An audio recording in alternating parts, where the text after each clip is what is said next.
ए हो तू चलो धियाना में करतर ड्यूटी पछुआ के हवा मोर बिगाड़ देता ब्यूटी घाम लागता ये डियर घाम लागता ये डियर घाम लागता गरमी सहत नइखे नरम नरम चाम गरमी सहत नइखे नरम हमर चाम चैत में बड़ा घाम लागता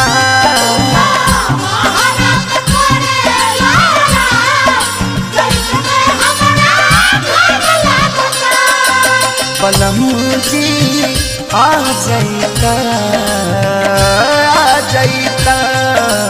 बलमू जी आ जाइता